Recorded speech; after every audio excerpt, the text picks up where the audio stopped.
the trends, challenges, and opportunities shaping the way leaders grow their companies.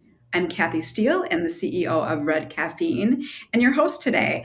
And for those of you that are joining us for the first time, Red Caffeine is a growth consultancy, and we help mid-market companies scale, transform, and through transition. Our work connects brand, sales, marketing, technology, and talent into scalable revenue generation systems that help companies grow with greater clarity, consistency, and create more enterprise value.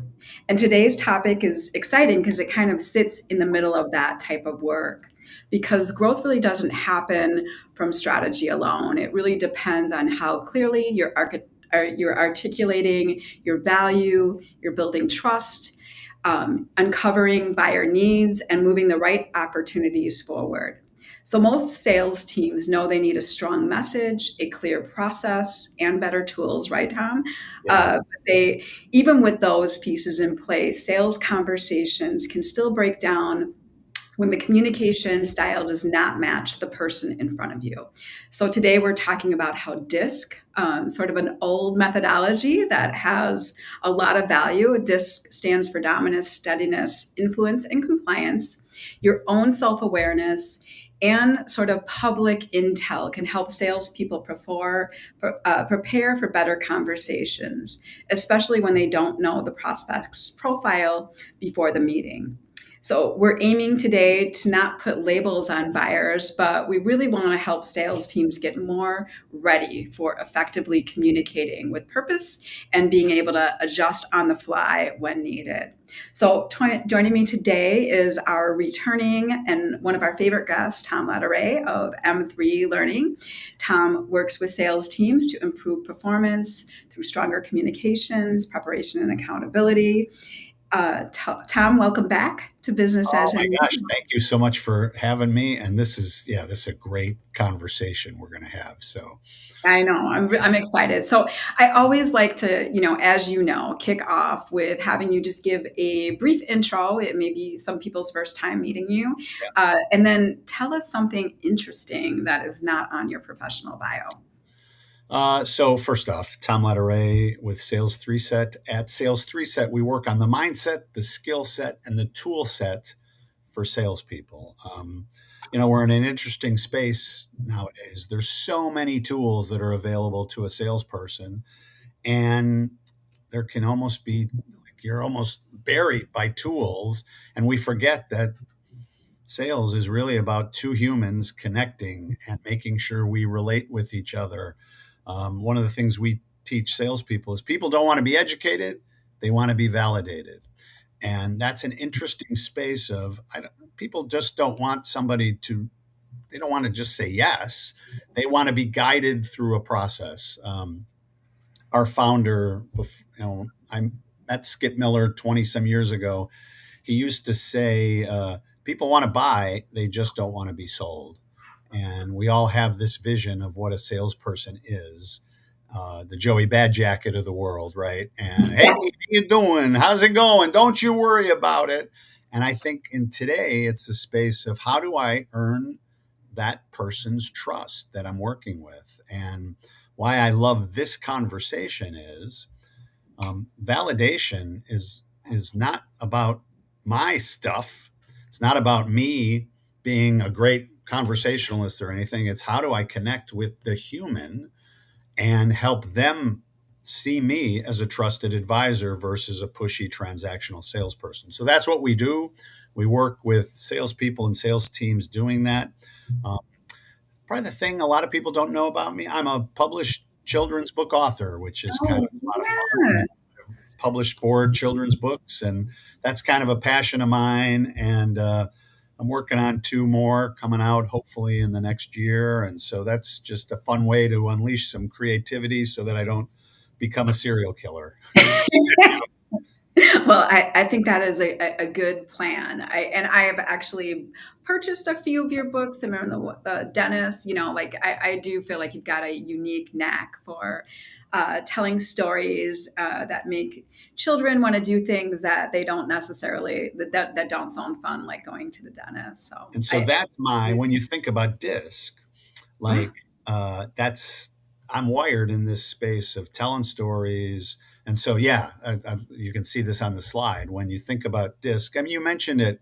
Um, it's a it's a tool that's been around, Kathy, probably for 20 some years, right? I mean, it's been around a while, and most organizations, if they haven't done DISC, they've done something like DISC, Right. some sort of personality testing, colors. Um, there's PI. There's probably about 10 that you could literally just talk about, and most of them are rooted in the same space of where are we more extroverted? Are we more introverted? Are we more task based or are we more socially based? And what I always found fascinating about DISC, and I'm sure you felt the same way, is it's like 20 questions. You take it in 12 to 15 minutes, and all of a sudden, this 20-page document comes out, and you're like, how did they know that that's who I am? That's crazy, right? Um, and so the conversation we're going to have today is one, I think there's most of the time when we've talked about DISC, what I've seen at least, is that we let people know how they're wired. And hey, here's how you're wired. Here's what that's going to mean in terms of how you communicate outwards. Um, what I tell salespeople today is it'd be nice if I could give the test to a prospect or a client. Hey, before we have our first meeting, would you mind? It'll only take you 12 minutes. Just fill out this test, so that'll give me an idea of how Right. you're wired, right? But if we have an understanding of what these four quadrants look like, there are some powerful things we can do in our first meeting. We can observe body language. We can watch the way somebody writes. We can watch the way they present themselves on LinkedIn or on their website, which will give us some insight into maybe how they're wired. And so, for folks who don't know DISC, or even maybe it's been a while since you've done DISC, we'll just do a quick little, if that's okay, Kathy, we'll just do a quick little, hey, Sure. here's how it shows up. So, uh, folks who are extroverted and very task based, these are what they call high Ds, dominant. They want things done now. They want very little information. They want to make decisions very quickly. A lot of times, your high Ds will, yeah. What do you got now? You'll see them on the phone. You'll see them multitasking. Don't worry, I can do all this. And so that's typically how high Ds operate. How high Is, I'm a high I. I love to use my hands. I love to tell stories. Um, there's a great trainer, Pete Hinenjoso, I think is how he says it. He says, you think about these visuals, high Ds, a lot of like this. High Is, it's like this. High S, one just wants to be hugged. The high S is very socially oriented, but they're introverted. They don't want to be the front and center, but they want to have a happy team. Your high S's are probably the people in your organization who put the potluck luncheons together. They make sure that everybody that we're doing group outings and things like that. And then, like Pete says, your high C's, we'll get to it at some point, but they need just a little more information. And so the high C's are the people in your organization who need the facts. They want to see the details. They want to see, and they definitely don't want to be front and center. They are introverts. Um, my wife happens, I got to make sure she's downstairs. My wife happens to be a high C, and I'm a high I. And so you can imagine, Kathy, some of those spaces where, Lucy will get very frustrated with me because I will make decisions like this. I will go, oh, yeah, that looks good. Let's buy that sink. And she will go, wait, hold on there. Why don't we take a look at 4 more stores before we make a decision? And I'll be like, 4 more stores? What are you? This is the sink. This is perfect for us. And so it's an interesting space of recognizing that it doesn't really matter that I'm a high I.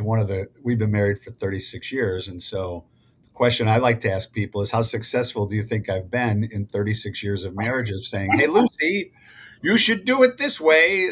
That doesn't really work, right? And so I think the challenge of creating really powerful relationships is understanding that here's how I'm wired.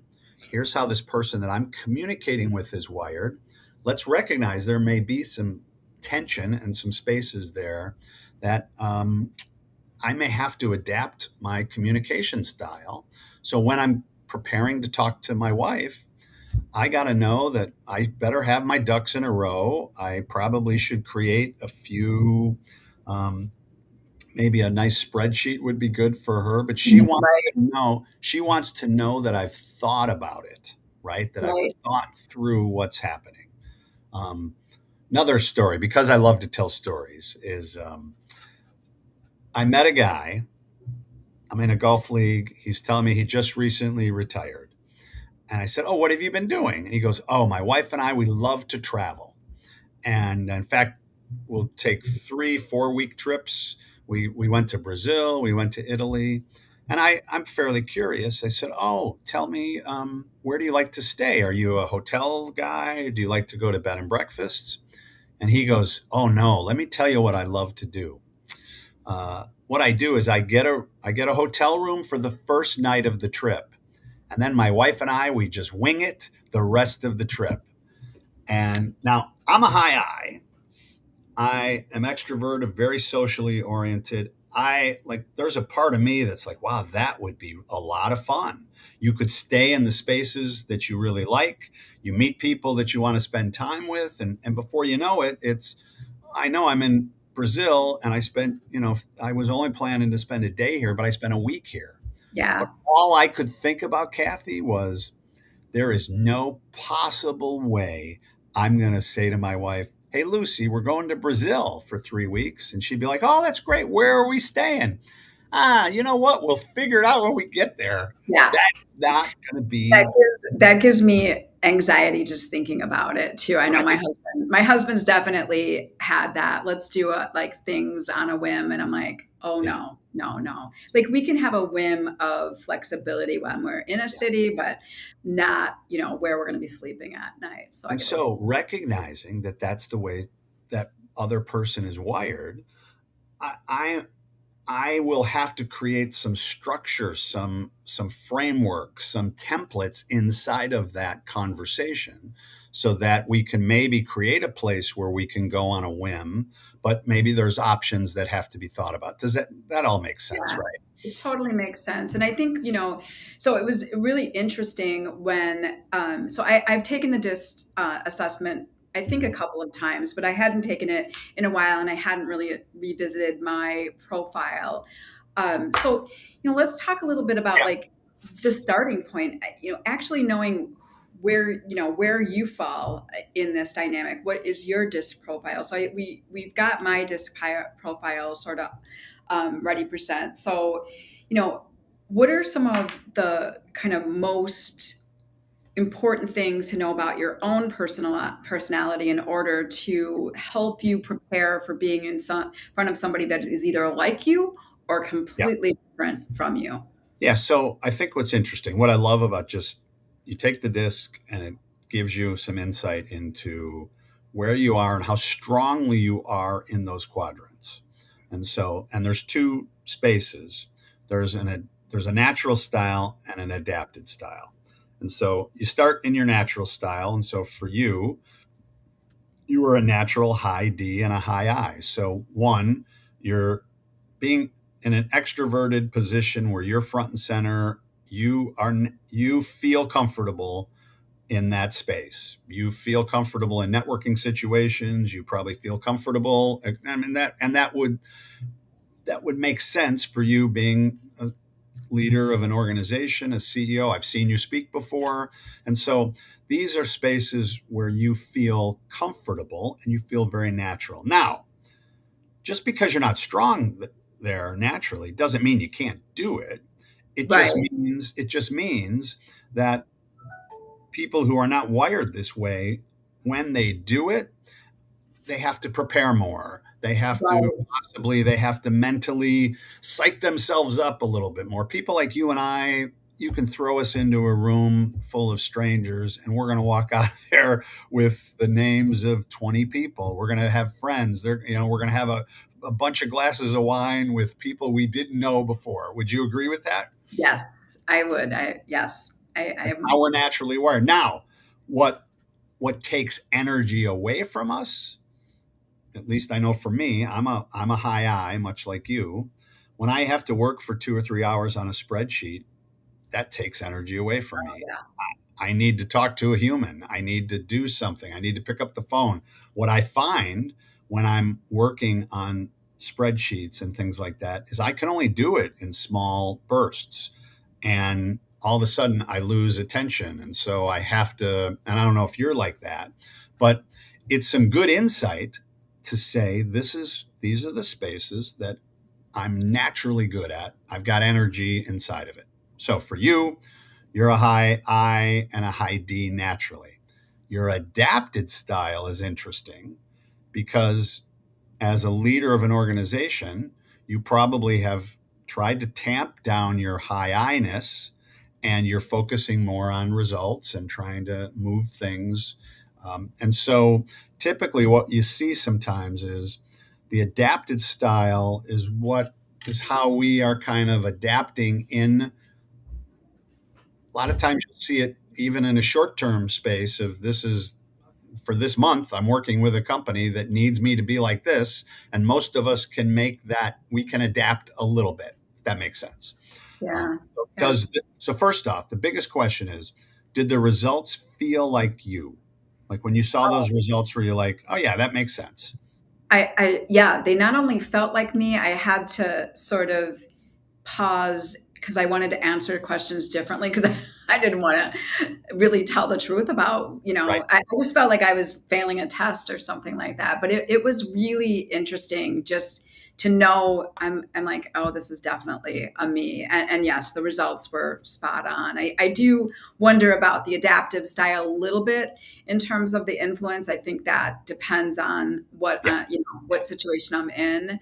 But I wonder, and in terms of like it in a sales context, not knowing your own profile, what are some of the blind spots you'd have, or what are some of the friction points you'd have in being with somebody that has a much different profile, uh, from That's your great. own? It's a really great way to think about it. So, for example, I worked with Skip Miller. So, Skip was our founder. He died 2 years ago, but I worked with him for about 20 years. He was a high D. You have very high D tendencies, right? As a high I, I would send Skip a weekly message. Skip, I'm so excited. I'm going to be on this live stream, the business as unusual, Kathy, and then I'm going to be doing this, and then I'm going to be doing this, and I've got this going on, and I've got this going on, and oh my gosh, the air quality's horrible outside. The sun's out, but blah blah blah. I'm hoping to do this weekend. And Skip would reply on text with one consonant, a K. Now, the first few times he did that, I was like, oh my God, he must be angry with me. He must be mad at me. But the reality was that Skip was sitting on the other end of that text going, why is he telling me all this information? I don't need this information. And I'm not going to reply back to him with a lot of information. I'm just going to give him 2 or 3 bullet points, right? Now, on the surface, you could think that somebody who operates like that doesn't care about all the other stuff, but that's just not what they led with. Skip would go down that path after he got to know you. And then you'd have conversations about your family and about things like that. So that's a high D. Now, a high C, let's say I was communicating with a high C, they might look at me with suspicion in a space of why is this guy giving us all the information? I mean, doing a lot of talking, but he's not really giving me the facts that I need. He's not giving me the statistics. He's not giving me the spreadsheet. He's not giving me the thing. And I have to recognize that my wiring is a strength. But for many people, 75% of the world, they may view my wiring as they may come to me with a little bit of trepidation and maybe some suspicion, maybe like, why is he doing this? If I want to be successful in sales, if I want to be successful creating a relationship, I better lead with curiosity to try to find out how that other person is wired so I can match their energy. I can try to mirror them. Now I want to be real specific. That's not me being manipulative. It's me trying to create a relationship. And I'm going to go back to people don't want to be educated. They want to be validated. That's one of the statements we make when we're teaching salespeople is people don't want to be pushed into a sales. They want to be led. They want to work with a trusted advisor.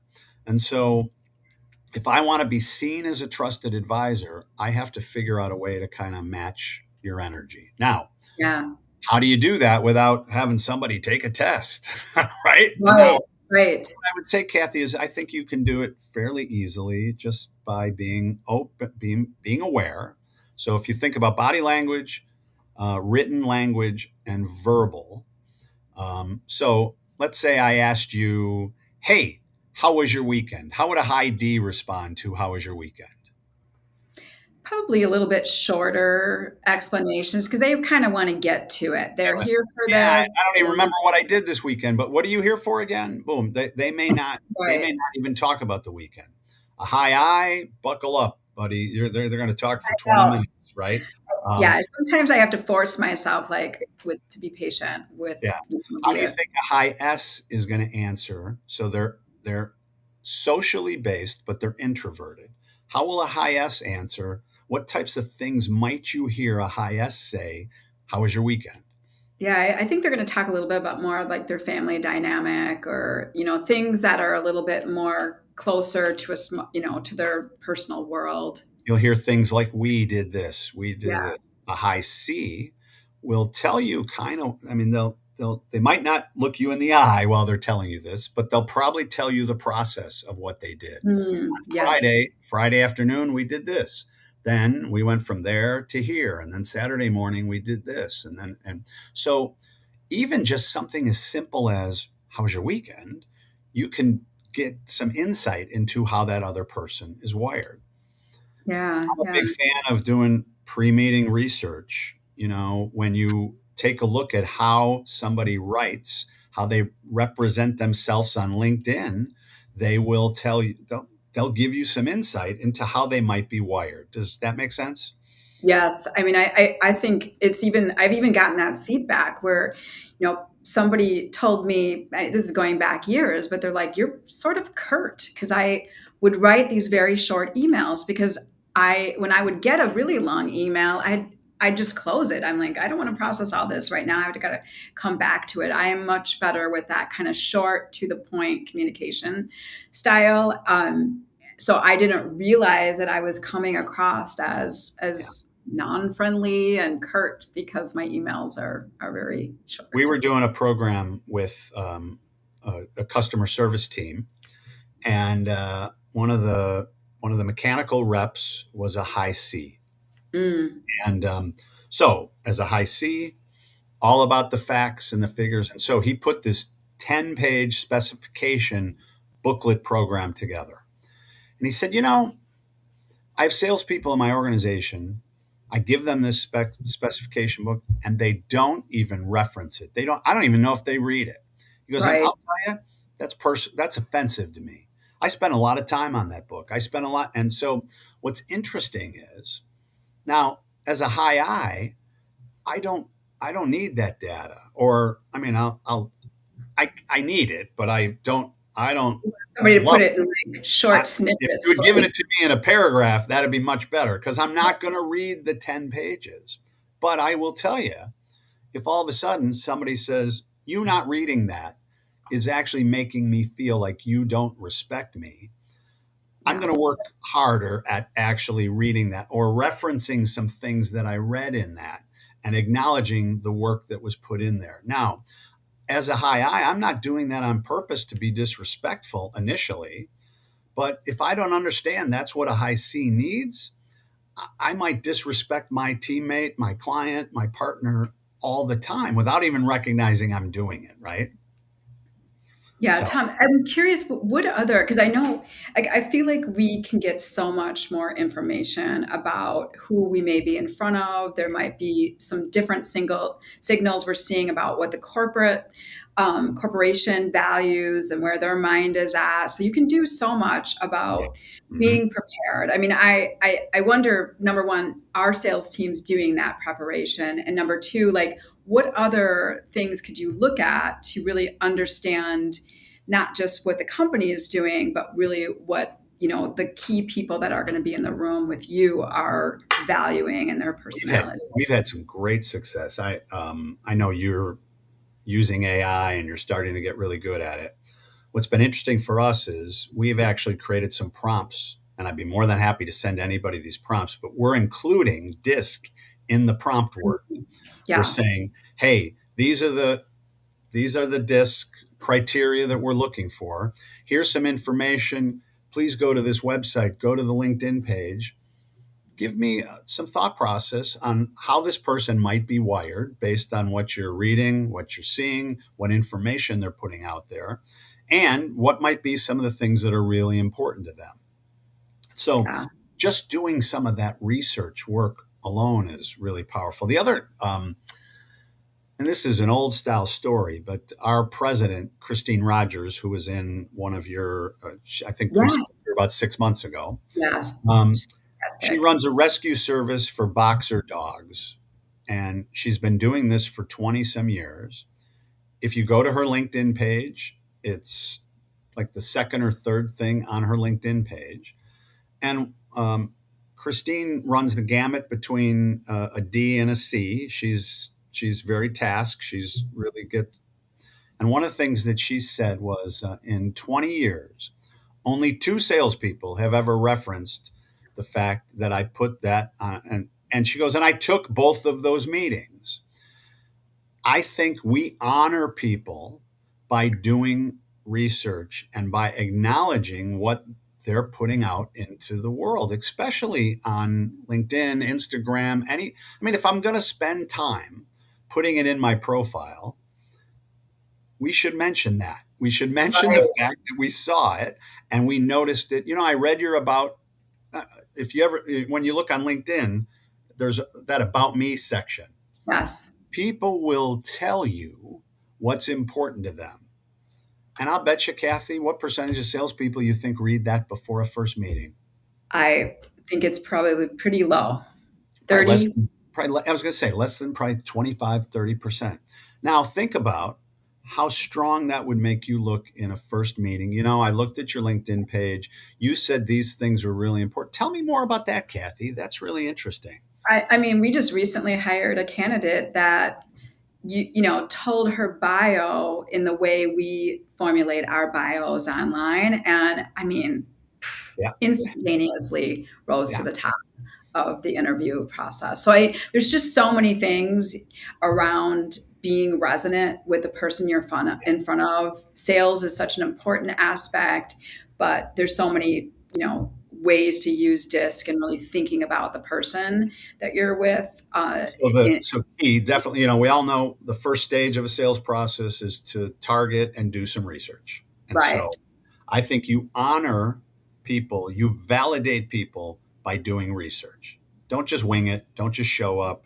Do a do some research. And you don't have to do, you don't have to do 5 hours of research, but just get consistent and do probably try to look for two or three things that I can bring up in a meeting that will show somebody that I actually took a look at what's going on.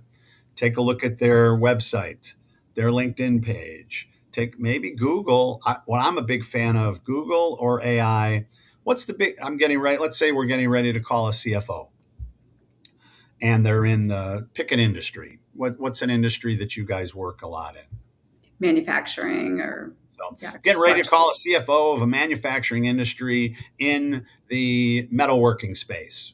Boom. Right. What are the biggest challenges? What are the biggest risks that the metalworking space is going through in today's world? And if I was the CFO, what are my top 5 challenges? You would you agree that even if you didn't, AI would give that to you. AI Right. would give you 20 pages, but Google would give you a nice 3 or 4 paragraphs, right? That alone comes in and says, I did a little bit of research. I saw that these are the top 4 or 5 issues that you might be worried about. Is the research telling me what you're worried about today? Tell me a little bit about what's going on in your world. What's causing this conversation to happen? What do you need to accomplish?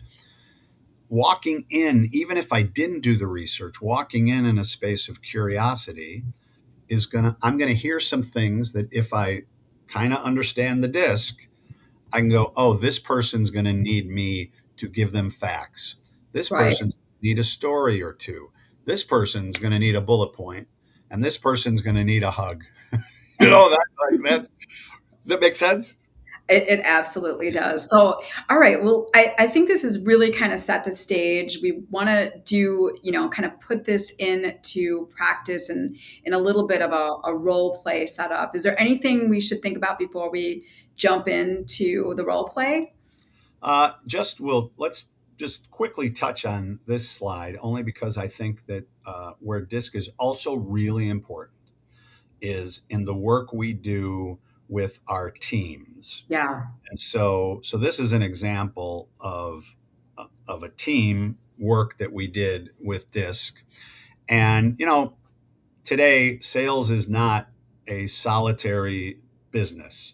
You will not be successful in an organization if you have a lone wolf that's out there just doing their own thing. Salespeople have to rely on support people inside their organizations. And many times their support people are wired differently than they are. And so Right. that space of understanding where my teammates are wired is going to make a huge difference in my ability to communicate. And the other thing I would say is, if I'm not a high C, maybe I bring a high C and I'm getting ready to meet with a CFO.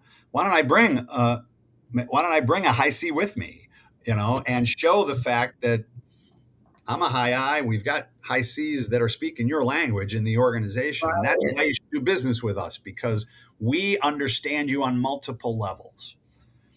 Make sense? Absolutely. I love that. I think that makes, because team either tends to be probably in a D or I Yeah, personality, and then even maybe bringing in like a subject matter expert that yeah. brings, Mhm. total competence in your product line or your service line. And they're going to have a much more measured presentation style, but they're going to be able to get to the facts and really balance out the enthusiasm of somebody that's a D or an I. Then, And uh, I don't have to be the expert. I can just right, quarterback. I can quarterback that conversation, and I know it needs some C right now. It needs a little bit of D.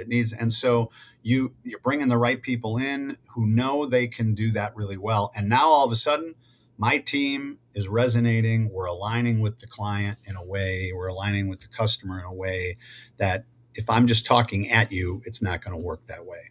right, and it also gives you this natural opportunity to Yeah. like showcase your team's capabilities. I feel like you hear that a lot in sales situations where like, am I going to ever see you again after Yeah. the Mhm. close? So you want to make sure that there's like a natural introduction of other people that they're going to be working with on the team. And, it shows a lot of breadth of Yeah. Mhm. expertise you're able to bring in not just different personality types, but different skill sets into a room. We've talked about this before in another program, the above the line and below the line. Yeah, And I think it's above the line people love talking to other above the line people. Below the line people love talking to other below the line people. And your ability to put those people in connection. Oh, you should meet my boss. You should meet right, our CFO.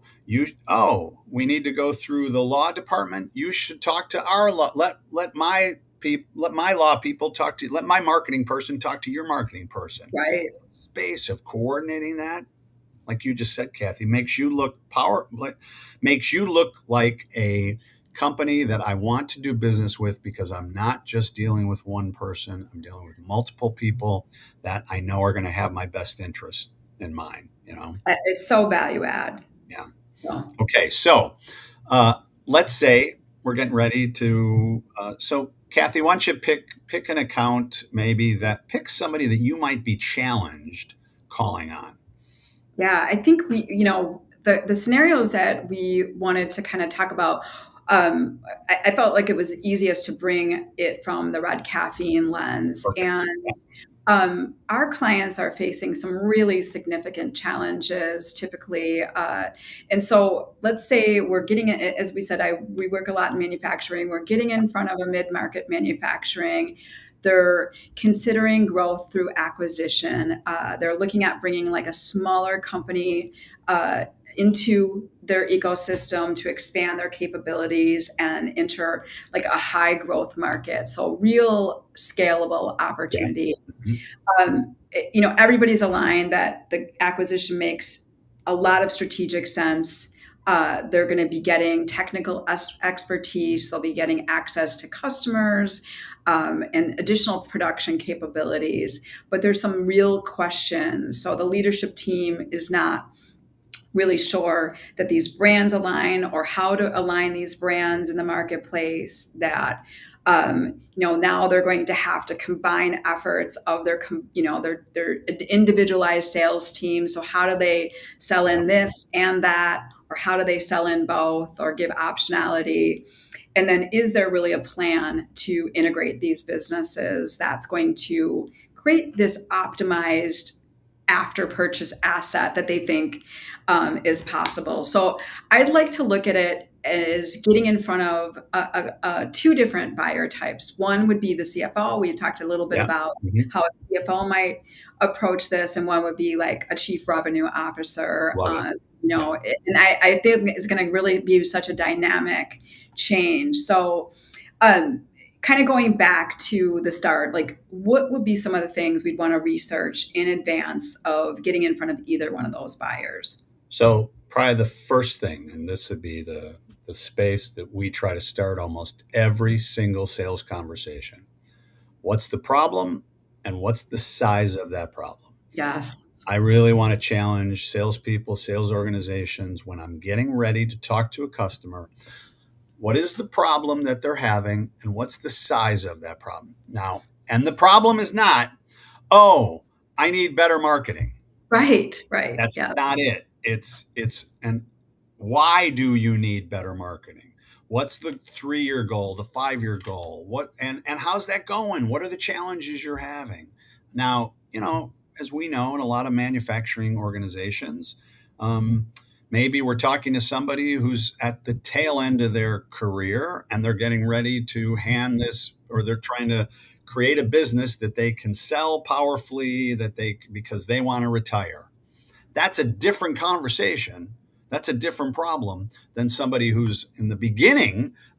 Oh my gosh, I just took this business over. I just bought this business and I want a 5x it. I want a 10x it. I'm looking to really grow this. And here's 5 markets that we're trying to get in front of. Two completely different problems. Would you agree? Right. And so the first thing is, are we good? Can I articulate what's the problem and what's the size of that problem? So, if I'm going in to do research, I've got to try to do I got to see what they're putting out into the world, and but then I also have to see what other organizations like theirs, what problems are they trying to fix, what problems are they trying to solve, and then I need to have a meeting to determine what is that problem and how are they prioritizing those problems. Does that Right. all make sense? So yeah, like thinking about like what signals you could get from the marketplace research about what a CFO might want to be Yeah. hearing early, or what the CRO would Yeah. want to understand before they select their partner to help them with this So acquisition I'm a big integration. fan of, if you do the research, your first discovery call needs to sound something like this. Hey, Kathy, we work with lots of CFOs like you in mid market manufacturing firms. that are telling us these are the top three, top five problems that they're having. Which one of those problems are you trying to fix, or which ones of those problems are you most worried about? And how's that going? Where are you on this on a scale of 1 to 10? One, maybe I'm at a 3 or a 4, but I need to get to a 7 or an 8. One of the things we talk about is, can you find the gap on those problems? I'm here. I need to get here. The great thing about asking a gap question is, Kathy, it doesn't matter if you're at a 2 wanting to get to a 6, or if you're at an 8 wanting to get to a 9 or a 10, or if I'm at a 9.5 and I need to stay at 9.5. There's a gap on any Right. of those issues, right? Our job is to find the gap. So first, we want to ask problem-based questions. What's bringing you into this conversation? What's causing you to have this conversation? I'm here. I need to get here. Okay. So find that. And when we go back to DISC, it's a space of, now I'm watching to see, how are my answers, or how is my conversation going to pull out or give information based on how you would like to receive that. Does that make sense? Yes, yeah. So if I'm gonna, can I Yeah. lean into all right, I'm in front of the CFO, and I'm just gonna kind of give a spiel that I prepared. So, hello, Tom. Thanks for making time for me today. Yeah. I know this acquisition represents a really meaningful growth opportunity, but also it's a considerable investment. Before we talk about marketing, I really want to understand the business case behind this deal. So, from what I can see publicly, the acquisition is going to expand your capabilities and open new market opportunities. But the question is whether the combined company will have the positioning, sales process, tools, customer communication strategy needed to turn that added capability into revenue. At Red Caffeine, we help mid market companies build a go to market plan that really connects all of those pieces and parts into a measurable growth system. So, in an acquisition scenario like this, our role is to make sure that the market understands the value of the combined offering, and that your sales and leadership team have the strategy, tools, and messaging to make that investment pay off. We also work with your internal team. This is embraced across your entire organization, as well as the bolt-on business you're bringing into the fold. So what I would like to understand today is where you see the biggest risk in translating this acquisition into actual revenue growth. So So what worked? love it. So first off, um, what's the objective of a first date? If you were to think about a first date, I'm meeting somebody for the first time. What would you say are the two objectives of a first date? I guess to me it would be like getting to know them and Yeah. really understanding, who they are, what's important to them, Yeah. what they like to do, that kind of Love it. thing. Yeah, so that's one objective. I want to get to know you. And what's the second objective? And why do you need to know that? I want you to kind of get to know me a little bit and better understand if we're really a chemistry fit or we're a match. Because we want to determine if a second date makes sense. Is that Correct. fair? Right. Okay. Right. Now I'll hear a lot of people say, when I ask that question, what are the two objectives? They'll say, well, you want to get to a second date. And I'll be like, no, no, no, no, no. You want to see if a second date makes sense for both of you, right? Right. Okay. So if the first date is about me uncovering things about you so that I can determine if a second date makes sense, what I would say is, you want to minimize your second date stuff. So anything you say about Red Caffeine is second date stuff. Okay. Everything that's about you and the problems you're encountering and what you're going. So your leading was fantastic. Your lead is fantastic. And what I would say is, drop off the need to educate on Red Caffeine. You'll have time to do that. If we get the other person to talk, these are the problems we're seeing. These are the things that, when we're working with people, companies just like yours, CFOs just like you, they're telling us boom, boom, and boom. Which one of those problems is causing you the most pain and challenge? They will talk your ear off. I was just at a I was just at a wedding in Aspen. A friend of mine, his son got married, and I love asking questions when I meet people. I'm amazed at how few questions they will ask me when they I are talking about. And but what ends up happening is they all walk away from that conversation going, "Wow, that Tom is a great conversationalist." And I'll be like, "I didn't talk at all. You Okay, did all the that is a talking." little hard to believe, Tom, but Right? okay. But you know what I mean though. It's like this interesting space. Oh my God, tell me more about that. Tell me more. And all of a sudden people open up. Yeah. They share in a way that if I talk at you, they won't. Now, here's what I would tell you. All the stuff you told me about red caffeine is important, but it's probably second date stuff or maybe later in that conversation. The best sales call you can have is when somebody says, "Well, we need to fix this, we need to solve this." And you go, "Yeah, that's what we do. That's exactly Yeah. what we do at Red Caffeine.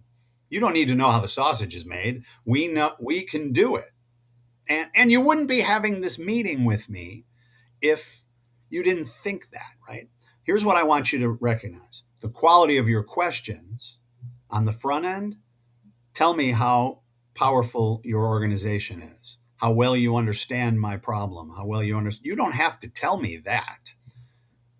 Just asking me about my problems are going to go, wow, they really get me. They understand me in Mm. a way. Does that make sense? Yeah, and so were there certain things that I should be talking about in that context earlier because I'm sitting in front of the CFO in this So, what situation? I would say is give me one of the statements you make about red caffeine, just one of them.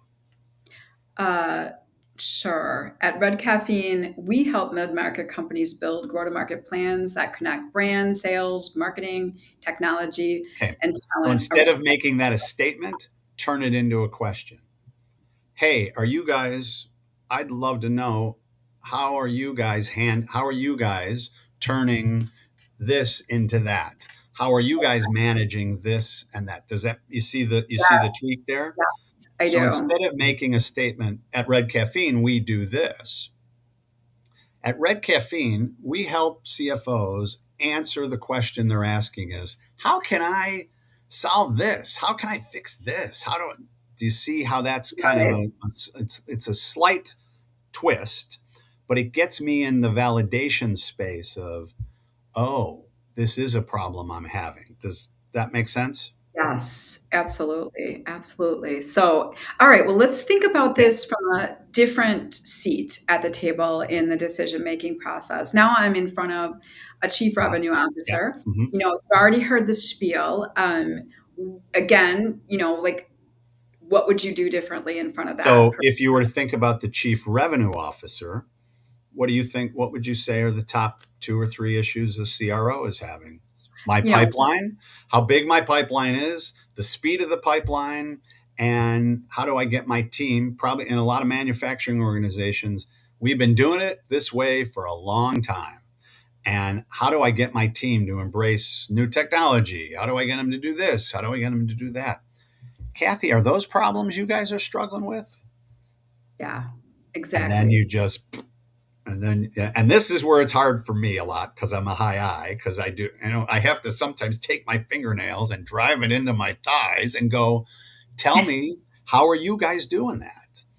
What are the issues you're having? How Tell me about your pipeline. Are you happy with the size of your pipeline? On a scale of 1 to 10, if you were to say, this is I find in sales it's interesting.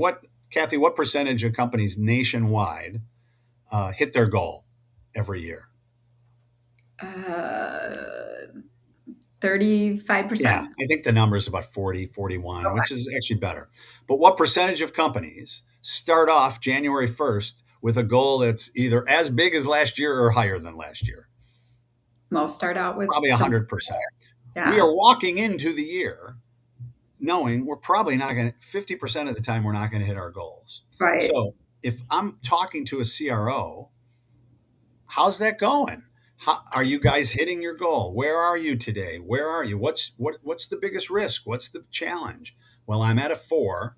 I have to be at an 8. I'm worried about, oh my God, I don't know where I'm going to get, I don't know where I'm going to get these numbers.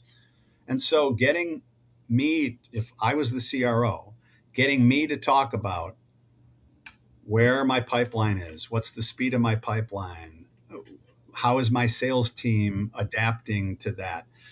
Those are all spaces you can help me with, correct? Yeah. And I feel like, the one thing that I would expect from a CRO is maybe more of a sense of urgency. I feel like even when you're killing it, Yeah. it's still, you always want more Yeah. as a sales leader. It Yeah. is all You want to hit because it now.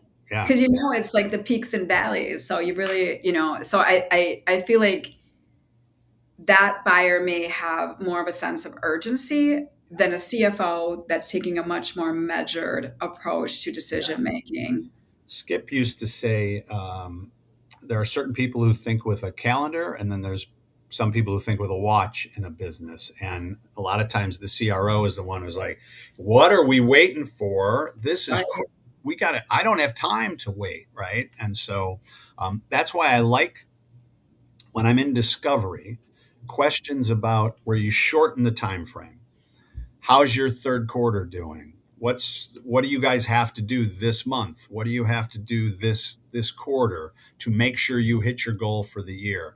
That space of actually kind of shortening your time zone a little bit, creating some sense of urgency. And again, if I see that you're a D or you're even a C is going to be about tactics, right?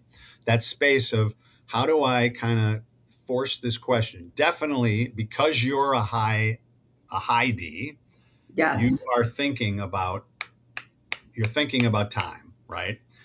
Your challenge when you're talking to a high C, maybe even a high S, is if you go too fast, especially for a high S. If you go too fast for a high S, they are going to put some they're going to put some walls up. And in fact, I'm sure you work with some we work with a lot of leaders who are like, well, I need to do this, and then I'm going to need to do this, and then I'm going to need to do this, and then I'm going to need to do this, and we have to help them see that they're running out of time. And that's Right. the challenge, right? Well, aren't you worried about, I mean, if you do this and this, that's going to take you 6 months. I thought you said you needed to have this solved by this date. So Yeah. having a date conversation in your discovery, finding out what are the dates that they need to hit, what are the reasons for that, allows you to then put urgency into the conversation. Yeah. And I'm always also thinking about my own apps in the equation too. Like, how can we really scale up quick Yeah. enough to meet those types of aggressive deadlines and do a good job. So I think it's balancing like what you've got behind you and then what that is in front of you because And I would uh, say if you're not having that time conversation, we call it an I date, an implementation date, a date that mm, you need to have this. Many times, once I uncover this, it allows me the ability to go, well, as a trusted advisor, in order for you to hit this date, you needed to make this decision 2 weeks ago. right, That space of right, yeah, you have that's run usually out the of time. case. You're running out of time. And that allows me to be seen not as a pushy transactional salesperson, but it allows me to be seen as somebody who is educating you through what you have to do to get to this point. Yeah. So, Tom, I know the hour is slipping away. I think it'd be great to just kind of wrap this up. If we've got leaders of organizations or leaders of sales organizations attending today, what if would be one idea that they should take away from today's conversation? Um, Probably the best thing for me is I want to attach to that time element. What we see happen so many times. There's a riddle we like to give. Trying to get across this bridge. In order to get across the bridge, I want to average 60 miles an hour. I'm halfway across the bridge. I've been averaging 30 miles an hour. What speed do I need to go at to hit this goal? Now, when we ask that question, people go, oh, probably 90 miles an hour, 120 miles an hour. But if you do the math, the reality is if I want to get across this 60-mile bridge and I want to average 60 miles an hour, that means I'm going to be driving for an hour. If I'm halfway across the bridge and I've been averaging 30 miles an hour, I've been driving for an hour. I've run out of time. And Right. the problem, to your point, is when I'm in above the line conversations at sea level, we have to make that conversation about time and urgency and energy. That's how we make decisions. And too many times we think time is this unlimited resource we have, but the reality is we're running out of time. And you waiting 2 weeks, 4 weeks, 3 months to make this decision, you're not going to hit this goal. I thought you told me this was where you needed to be. Right. And so doing a much better job of capturing this I date, the end date, is critical for us to be seen as a trusted advisor who is helping them get here instead of a pushy transactional salesperson who's just selling stuff. Does that make sense? Yeah, and I think that, what's so interesting is how we all think of the back half of the year as 6 months, and just that, it is not 6 months No. of time. It's a much shorter timeline because you have the holidays and there's just so many other considerations to kind of back out of that half year mode. So you really, we always try and be ahead by the first 6 months of the year so that we, can meet the reality of our objectives, not, be at a point in time, just in the middle, because we don't have as much time in the back half of the And year. then to wrap up a bow, we started with a disc conversation, and every one of those quadrants on the disc is going to look at time differently. And so Right. we have to understand that just because we look at time a certain way doesn't necessarily mean that the other person is. So we're going to have conversations to help them see the urgency and the way they need to see it. Yeah. So Well, Tom, incredible stuff. this I, was a I lot mean, of fun. Thank again, you. just really love taking I'm so glad you suggested this topic and I know you're a certified disc implementer, right? So, it really was really fun to re-examine my personality type, think about it in the context of not only my role in sales or my role in networking, but also my role as a leader. I think it's just a really valuable like self-assessment that you can have in your back pocket. Um, if I know we've got sort of your contact details, so if somebody wants to get a hold of Tom and talk to him more about their sales challenges or about DISC specifically, please connect with him. Let him know that you saw him on Business as Unusual, and just put that in the subject line when you reach out, and he'll And know. at a least case scenario, make sure we connect on LinkedIn. We share a lot of data and we share a lot of content on LinkedIn too. So You sure do. You sure do. So I also want to always acknowledge our sponsors. So M3 is a valued partner to us, and we also want to highlight HR Source. They're the go-to resource for employers, really helping organizations lead with confidence through HR guidance, compensation, survey data, and fractional HR expertise. So the one value I think both HR Source and M3 Learning bring is that our conversations on business as unusual really try and target both the people side of businesses and the revenue side of business. And both these partners really bring a lot of value to the equation there. So, next up, I'm also excited about this conversation. I'm going to be joined by a few of my other favorite people. Some of our red caffeiners, our own Amy Anderson, Christiana Henry, and Kelly Sierra will be joining me in August. And the cool thing about listening to this session will be the fact that every day these three leaders get to work alongside clients that serve an array of industries. They're helping leaders and leadership teams really decide where to grow their business, what capabilities to build inside their business, where to invest, and really truly how to prepare for what's coming next. So a lot of organizations come to us with a aspiration and a vision that is fairly clear, but they don't always know how to deliver that path forward. So we're going to take a peek behind the scenes at Red Caffeine, and our team's going to share what they're seeing across a number of growth focused companies, how leaders are prioritizing the many aspects of the business that they're trying to build, and how to become that business that they are currently, and how to scale to that next phase of business growth. And so with that, I want to thank you again, Tom, for sharing your perspective and helping us really better understand the DISC and how it fits in to improving the experience when you're in front of a opportunity, communicate better. I obviously, really the big takeaway for me is salespeople have a lot of opportunity to do a lot of advanced preparation and getting in front of organizations and really understanding their business, but also, the potential of better understanding who that person is that is going to be buying from you and making that decision. So if today's discussion made you think differently about how your sales team prepares, communicates, or adapts to different buyers, that is what we were striving for. But if you have any questions about today's topic or anything related to sales, please feel free to reach out to Tom or myself. As we mentioned, we're both very active on LinkedIn, and we'd love to have a follow-on conversation about this topic or anything else. And then until next time, let's all keep challenging what's possible and building the kind of business people want to work with and work for. Thank you again, Tom. Thanks, Kathy. This was great. Appreciate it.